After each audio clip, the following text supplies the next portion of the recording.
بسم اللہ الرحمن الرحیم الحمد للہ رب العالمین والصلاة والسلام علی سید الانبیاء والمرسلین۔ ہم نے گزشتہ بتایا تھا کہ ایک روزہ رکھنا ہے محرم کو، یعنی 10 محرم کو، یا 2 رکھنے ہیں یا 3 رکھنے ہیں۔ اس سلسلے میں ہم نے پوری وضاحت کی تھی کہ آپ 1 رکھ سکتے ہیں یا نہیں رکھ سکتے ہیں، یا 2 ہی رکھنے ہیں یا 3 بھی رکھ سکتے ہیں، یہ اس پر ہم نے وہاں ذکر کیا تھا۔ آج ہم بات کرنے چلے ہیں اس عنوان پر کہ ہم 10 محرم کو یعنی یوم عاشورہ کے دن کیا کریں، ہمیں کیا کرنا چاہیے اور کیا ہمیں نہیں کرنا چاہیے۔ ایک چیز بہت اچھے سے سمجھ لیجئے، ہم نے دین کو اللہ کے رسول صلی اللہ علیہ وسلم نے پہنچایا ہے، اور وہ دین سلسلہ وار سینہ بسینہ ہم تک پہنچا ہے۔ اگر نبی صلی اللہ علیہ وسلم نے کوئی کام کیا ہے وہ ہمیں بھی کرنا ہے، جو کام ہمارے نبی صلی اللہ علیہ وسلم نے نہیں کیا ہے وہ ہمیں بالکل بھی نہیں کرنا ہے۔ یہ بنیادی بات ہے، مسلم بات ہے، اور یہ فائنل بات ہے۔ اس میں کوئی اور گنجائش، کوئی کمی بیشی، کوئی گھٹت بڑھت، کوئی گھٹانا بڑھانا کچھ کرنے کی کوئی گنجائش نہیں ہے، اور نہ کوئی ضرورت ہے، نہ کیا جا سکتا ہے۔ میں نے ذکر کیا تھا کہ نبی صلی اللہ علیہ وسلم رمضان شریف کے روزے فرض ہونے سے پہلے محرم کی 10ویں تاریخ کا روزہ چونکہ فرض تھا تو اس کا اہتمام کیا جاتا تھا۔ نبی صلی اللہ علیہ وسلم اور آپ صلی اللہ علیہ وسلم کے ساتھیوں کے یہاں صحابہ رضی اللہ عنہم میں 10 محرم کے روزے کا اہتمام کیا جاتا تھا، اس وقت جبکہ رمضان کے روزے فرض نہیں ہوئے تھے۔ 3 بنیادی کام ہیں جو ہمیں 10 محرم کو کرنے ہیں۔ ایک کام تو ہمیں یہ کرنا چاہیے کہ ہمیں اس دن روزہ رکھنا چاہیے، ہو سکے تو 2 روزے رکھنے چاہیے، 3 بھی رکھ سکتے ہیں لیکن 2 رکھ لیں، اور بحالت مجبوری بالکل لاسٹ درجے میں یہ کہ 1 بھی رکھا جا سکتا ہے۔ اس پر وضاحت دوسری کلپ میں آپ دیکھ سکتے ہیں۔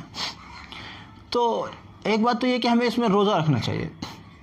دوسری بات یہ ہے کہ گھر میں فراوانی نعمت رکھنا چاہیے، اپنے دسترخوان کو وسیع رکھنا چاہیے، نعمتوں کی کھانے پینے کی فراوانی رکھنی چاہیے، اپنے گھر والوں پر آسائش رکھنی چاہیے، ان کے لیے خوب دل کھول کر ان کے لیے خرچ کیا جائے۔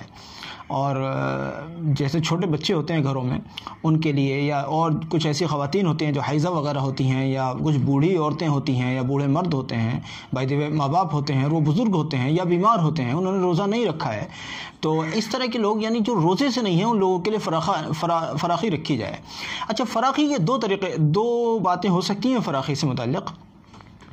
ایک بات تو یہ سمجھیے کہ جو لوگ گھر میں روزے سے نہیں ہیں، جیسا میں نے ذکر کیا، چھوٹے بچے بھی ہو سکتے ہیں، زیادہ بزرگ بھی ہو سکتے ہیں، کوئی بیمار بھی ہو سکتا ہے، یا قریب البلوغ کوئی ایسا بچہ بچی ہے، یا کوئی حائضہ عورت ہے، یہ سب لوگ اس میں ہو سکتے ہیں جو روزے سے نہیں ہیں، تو ان کے لیے اچھا کھانا بنوایا جائے۔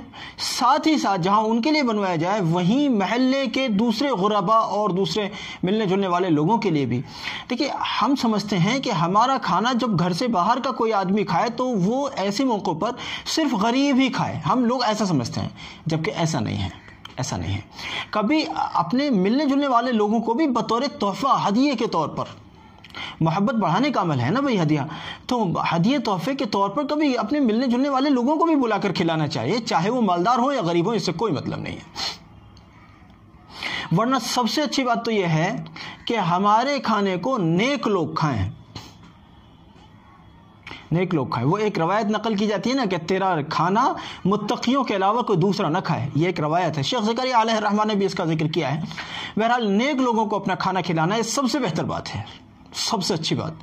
آپ کے دسترخوان پر جو شخص کھانا کھائے، ان میں جتنے لوگوں نے کھانا کھایا ان میں سب سے بہتر شخص وہ ہے جس کو آپ نے کھانا کھلایا کہ جو نیک ہو، جو متقی ہو۔ بہرحال یہ الگ بات رہی۔ اس کے علاوہ اس دن آپ جہاں اپنے گھر والوں کے لیے فراخی نعمت کر رہے ہیں، بڑا دسترخوان رکھ رہے ہیں، ان کے مزاج کا اچھا کھانا بنوا رہے ہیں، وہیں آپ یہ بھی کریں کہ محلے کے غریب لوگ اور آپ کے ملنے جلنے والے وہ لوگ جنہوں نے روزہ نہیں رکھا، کسی بھی وجہ سے نہیں رکھا، ان لوگوں کو بھی کھانا کھلائیں۔ اچھا، ایک بات اور بڑا دھیان رہے، یہ بڑی غلطی ہم کرتے ہیں کہ اگر ہم نے روزہ رکھا اور کسی سامنے والے نے روزہ نہیں رکھا تو ہم اس کو دعوت دینے کے بجائے بھائی آج نو محرم ہے، ہم نے آج روزہ رکھا ہے، آپ نے چلیے نہیں رکھا ہے، بھائی آپ کل رکھ لیجیے گا، کل اور پرسوں کر لیجیے گا، اس طرح سے ہم انہیں دعوت دینے کے بجائے ہم ان کو اپنی نگاہوں میں گرا ہوا سمجھنے لگ جاتے ہیں۔ کیسا آدمی بتاؤ، محرم کے دن بھی روزہ نہیں رکھنا، ہم تو روزے سے اور خود روزہ نہیں رکھنا، آج ہم نے روزہ رکھ لیا تو ہم اترا کے دکھا رہے ہیں، جبکہ اللہ معاف کرے بعض اوقات فرض رمضان بھی چھوڑ دیتے تھے، اور آج ہم نے نفل روزہ رکھ لیا تو ہم دوسروں پر اترا کر دیا۔ بھائی یہ نہیں کرنا ہے، یہ نہیں کرنا ہے۔ اس لیے بہرحال فراخی نعمت رکھیں، دسترخوان کو وسیع کریں، اور تیسرا اور ایک اور کام یہ کریں کہ خوب دعاؤں کا اہتمام کریں، اللہ سے خوب استغفار کریں، خوب اللہ سے معافیہ مانگیں۔ یہ دن توبہ کی قبولیت کا دن ہے، یہ دن توبہ کی قبولیت کا دن ہے، دعاؤں کی قبولیت کا دن ہے۔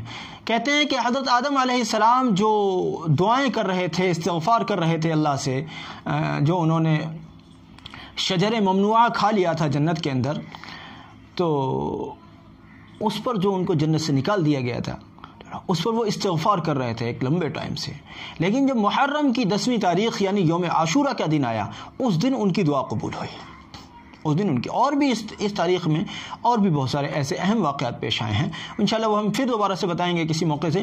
آپ یاد رکھیے اس بات کو کہ اس دن ہمیں 3 کام کرنے ہیں، روزہ رکھنا ہے، اپنے گھر میں فراخی کرنی ہے، دسترخوان کو وسیع رکھنا ہے، اور ساتھ ہی ساتھ اللہ سے خوب دعائیں کرنی ہیں، استغفار کرنا ہے۔